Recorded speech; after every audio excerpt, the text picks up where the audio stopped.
So this is a small tutorial that I'm creating for a Gmesh. In this tutorial, we will be creating a bulk MOSFET as shown on the side. This structure also has lightly doped drains, so this might be essential for one of your assignments. First and most importantly, I've drawn this structure on a particular piece of a software, let's say uh, or Libre OpenOffice Impress, or you can do it anywhere else. And after making the structure, I've marked important points, right? So for example, P1 is this particular point, P2 is this end of the contact, P3, P4, P5, P6. P7 and P10 points, these 2 points, they are essentially the center points of this circular arc created by point P8 and P12. And the P7 point is the center of that circle. Okay. Similarly, P10 is the center of the circle whose arc is represented by point P9 and P12. So I know the distances. Since I want to create a structure, I know the length of the source and the drain contact, that is P1, P2. I also know the extension length P2, P3, P4, P5. Okay. And a very similar important thing that I would like to emphasize here is that P2 point is the center of the circular arc represented by line segment P3, P9. Okay. And similarly, P5 is the center of the circular arc P4, P8. Okay. So to get started, on to the left hand side, what you can see is a very, very basic text file that I've created. Let me zoom in.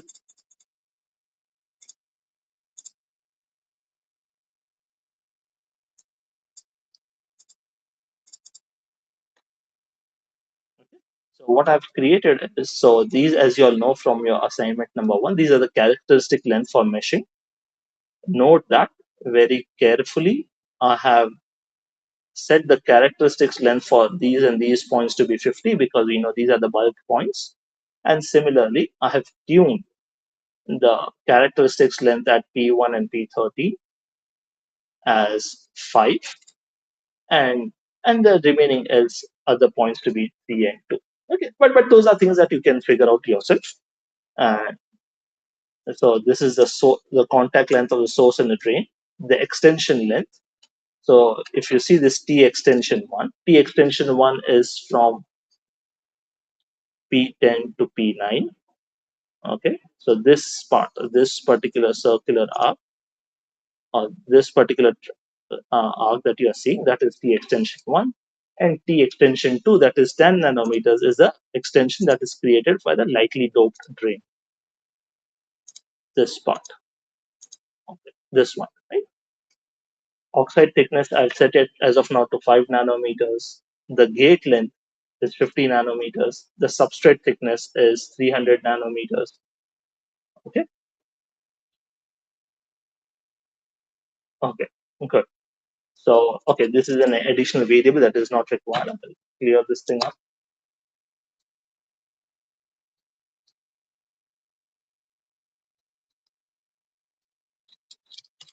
So, based on these dimensions that I've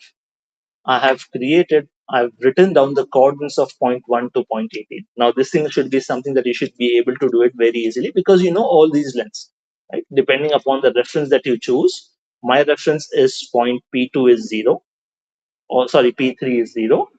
So that is my reference, that is 0, 0. And consequently, all the other coordinates would scale appropriately. Okay. So you can fix up your so my point 1, just to give you an example, right? So just a point 1 would be what is the length of this, that is P1 to P, the distance between points, this length, and this distance, P2, right? So this would be, this distance would be the distance of the contact length, LS, plus T extension 1. And I had mentioned that my P3, this particular point is a reference, so that I'll have to also add T extension 2. So point P1 has a negative x coordinate, that is minus ls minus the extension 1 minus the extension 2. And since this lies on my oxide semiconductor interface, I will set my y coordinate to be 0. And then I will, and my, since it's a 2D structure, so my z coordinate would be 0, and my LSD, the characteristics length, it will be 50, will be 5. Okay, fair enough. Similarly, you can write all the coordinates of point 1 to point 18 and just close this particular file. Okay, now I will open this particular file in Gmesh. So I've already opened Gmesh here.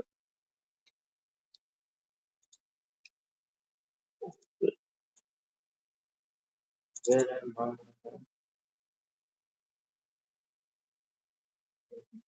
Bulb MOSFET with LDD or bulb MOSFET. Okay, so this is what you would see. Okay, let's see. Unknown variable LC.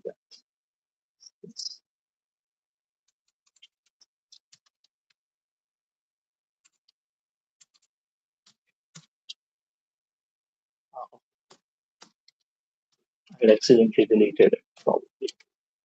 That's it. So I will go back to my Gmesh, open recent files. Okay, good. So now we are successfully able to open that. Now what we want to do is that once I have a file, once I have the points, now I want to create a structure. So naturally, the most obvious thing that I will have to create would be something called as a line segment. Okay, so I will go to geometry, elements, add a line. So it says select the start point. You select this particular start point. For example, go to this particular point. Then we want to mark this entire structure. So I'm going from this point to this point, and from this particular point to this particular point, from here to here.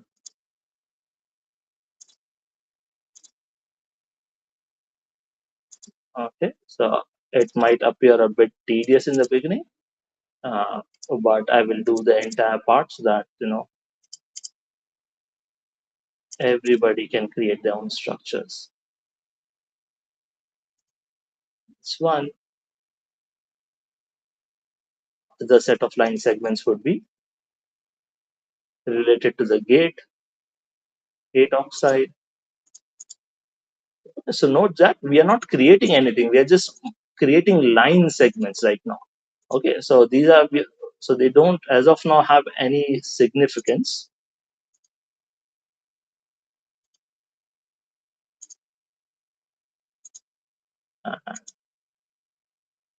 One more. So now you can see we have created most of the line segments. Now we want to add circular arcs. So what I'll do is that I'll go to circle, then that circular arc. So it says select the start point. I'll select my start point, select the center point, that's this, and then select the end point. The same thing, right? So we will do this. We will do this.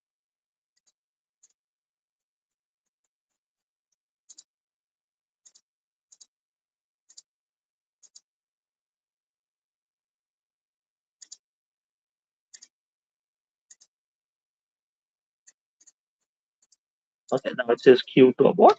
So I'm done. Great, fair enough. Now, just to see how our mesh file or this geo file has got edited. So if you open it up, so now you see the Gmesh has already added for you these line segments or these circle points here. The next step is that now we have created these line segments, but now we have to tell Gmesh that, hey, these particular loop or these particular set of line segments will create a surface. So what we'll do is we'll add again something like a plane surface. Okay, note that this plane surface would be very important because these plane surfaces is what will determine our different domains of the simulation. What are the different domains? One of them is the oxide here, so let's mark the oxide, or let me be a bit let's say superstitious and start from the left hand side. So I'm marking my source region, right? So you have this. So this is my source region. It says select. Okay, okay. So I've selected my surface. Now I want to select my another surface, that is my source extension region, another region. So this is my drain extension region. Uh,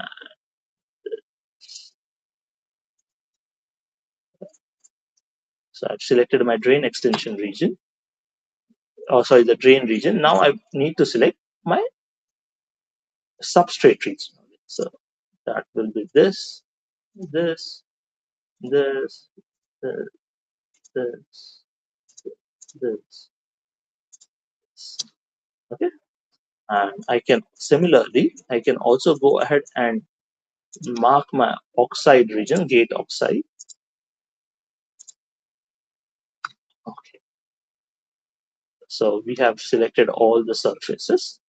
Again, let us go back and see how our mesh file has been updated. So you can see we have created curve loops, and these so curve loops are nothing but set of line segments or circular arc segments that make a surface.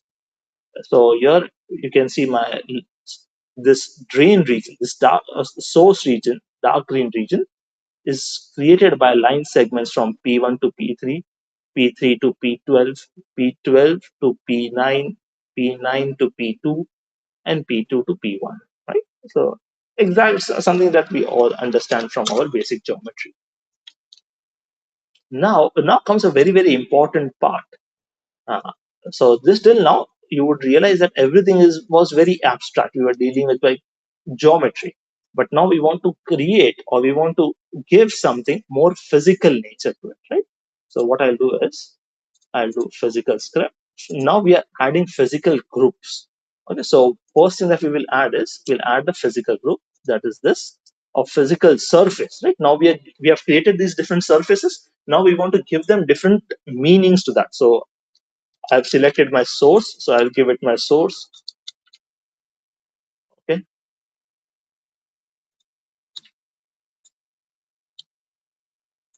okay. So I've selected my surface and calling it source.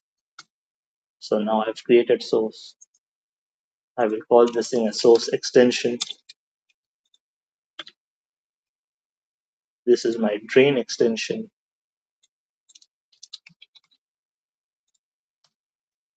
And this is my drain. And this happens to be my substrate. And then there is my oxide.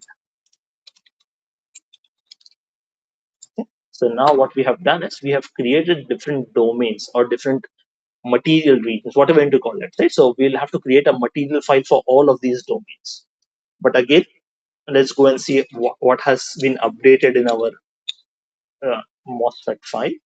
So here you can see we have added now physical surfaces or physical regions, source extension, drain, substrate, and oxide. Okay, I'm done here. Now I want to also add contacts. Different by contacts, I mean like where will my source contact. So now these are physical surfaces, but they are curved surfaces. Or sorry, curves or line segments. So what I'll do is I will remove the automatic numbering, because remember in the ADR CAD the source is represented by 3 million. Okay, I need another 0. Okay, so this is a problem that not something that we cannot get over it. So this is becomes my source contact. So I've selected this red line, so it has become my source contact. And now what I'll do is I'll select my drain contact. Drain contact is nothing but 4 million. I'll select my gate contact. Gate contact is 1 million. And I'll also select my substrate contact and mark it as 5 million. So these numbers are hard coded inside the ADR CAD so that the ADR CAD can know which device or which regions belong to what. Note that we have not given anything, any boundary at these side surfaces, because those are floating boundary conditions or Neumann boundary conditions. So we don't really need to give it that. Okay, good, great. So I'm done here. And let's go back and see how my structure has been changed. So you can see we have added physical curves. Uh, so this is my source contact, drain contact, gate contact, and my substrate contact. So now what I'll do is I will do meshing. So I'll start with 1D mesh and a 2D mesh. So my meshing is also done. A very important point to note here is that at the bottom of this region, the meshing is very coarse. The meshing is very dense along this region, along, you can see along this interface, because that's where a junction would be formed. And the same way, meshing is very dense because it's well, but it's done. So I'll save it. So since I had already created a file earlier, so it's asking me to replace, which I'll do. And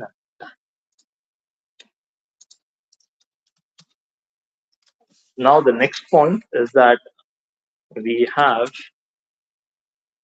remember, we have created different regions. So you can see the different regions here: source extension, drain, substrate, and oxide. So I will open my source dot dat. So you can see this is my source region. Note that the doping is 1e26. My electron density of states effective mass is 1.08. Hole density of states effective mass is 1.08. Again, it doesn't matter because will be simulating an N-type MOSFET. So holes won't really play a lot of important role. My material type is semiconductor. All of these basic parameters that you already have. In addition, I have also created a domain that is source extension that's supposed to be lightly doped. But as of now, I've kept just the doping to be 1e26. And just all of the things remain the same. I'll just go to oxide.dat. Okay, in the oxide.dat, you don't have density of states. As of now, you can ignore the electron tunnel mass, delta EC as well. Doesn't matter for us. And all of the parameters are very, very logical. Similarly, let's go to substrate. That you have note that the doping here, very important thing, is p-type. That's why there's a negative doping. Why negative? Because it comes from the Poisson equation. We will go to input for EDR CAD. Note that this is my mesh file. I've tweaked the work function to be 0.75. Gate contact. So in the gate contact, there's a Dirichlet boundary condition where my value of the gate bias goes from 0 to 1 volt in 11 steps. So you'll have 0, 0.1, 0.2, 0.3 up till 1.0, and there's 11 steps. There is no back gate in this structure, so you can ignore these two lines. Source contact is, of course, at 0, 0. My drain contact is 0.1, and my substrate contact is, of course, at 0. Okay. Now, how do I want to solve it? I want to solve the carrier concentration using carrier continuity. That's drift diffusion. I don't want any quantum corrections. My Poisson tolerance criteria is 1e minus 3. Poisson damping is 0.1. Okay. So let's see if I get blocks. Okay. You see it's giving me an error that, hey, material name, material file with drain extension not found. So this is a very, very silly mistake that may happen. So let's see .msh. Now you see I have given the drain extension file the name of this domain as capital D, while the material file that I have has a small d in it. So what I'll do is I'll drain extension file to make it, and I'll change this first alphabet to drain.dat. Now let's try. Okay, again, similar mistake for drain. and drain domain names cp move train.dam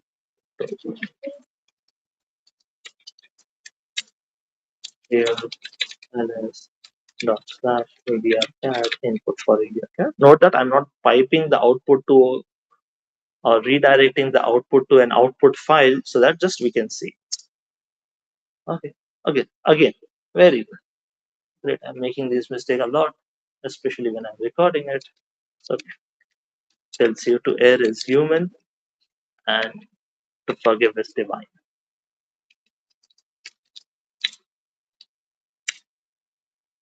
Okay. Great.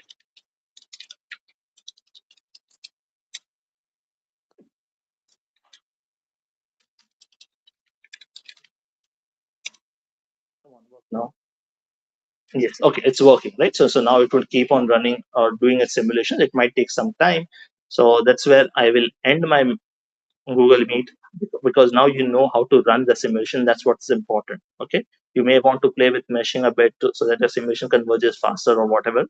But that's in brief how you run a simulation. You create a structure, you define the material files for different domains, you create the input file, and that's all. Right. Thank you so much, guys. Bye bye.